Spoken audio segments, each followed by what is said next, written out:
वकील साहब, property matter कौन कौन से हैं जो सुप्रीम कोर्ट में आते हैं? सुप्रीम कोर्ट में सभी टाइप के प्रॉपर्टी मैटर आते हैं।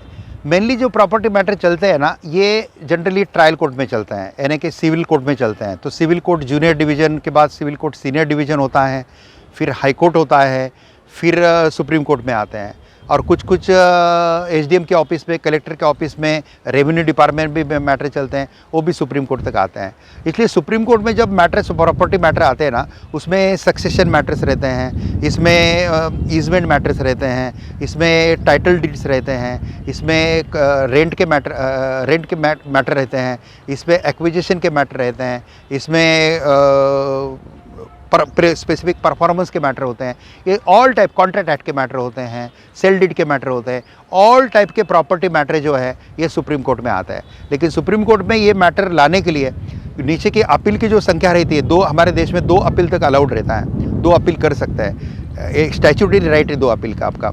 लेकिन 2 अपील अगर नीचे ही कंप्लीट हो गए तो सुप्रीम कोर्ट में फिर सब्सटेंशियल क्वेश्चन ऑफ लॉ लगता है। सब्सटेंशियल क्वेश्चन ऑफ लॉ अगर प्रॉपरली नहीं फाइंड आउट होता है तो फिर ये मैटर सुप्रीम कोर्ट में टिकेंगे नहीं, ये फटाफट डिसमिस हो जाएंगे। इसलिए substantial question of law, high court ने क्या एरर किया है, नीचे का क्या एरर हुआ है, कहाँ पे नीचे के कोर्ट ने क्या नहीं देखा है, क्या देखा है, ये प्रॉपर वे से अगर हम प्रेजेंट करेंगे ना तो प्रॉपर्टी मैटर में सुप्रीम कोर्ट में सक्सेस अच्छे तरीके से आता है।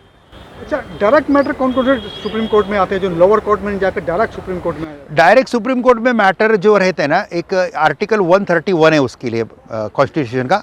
आर्टिकल 131 का ओरिजिनल जुरिडिक्शन है। इसमें डायरेक्ट सुप्रीम कोर्ट में एक राज्य और दूसरे राज्य का लड़ाई है, बराबर है। तो ना ये राज्य का ये हाई कोर्ट में चलेगा, ना ये राज्य की ये हाई कोर्ट में चलेगा, क्योंकि ये राज्य को वो हाई कोर्ट का जुरिडिक्शन नहीं है, वो राज्य को वो हाई कोर्ट जुरिडिक्शन नहीं है। इसलिए 2 स्टेट का जो डिस्प्यूट है ये सुप्रीम कोर्ट ही हैंडल करता है ओरिजिनल जुरिडिक्शन में।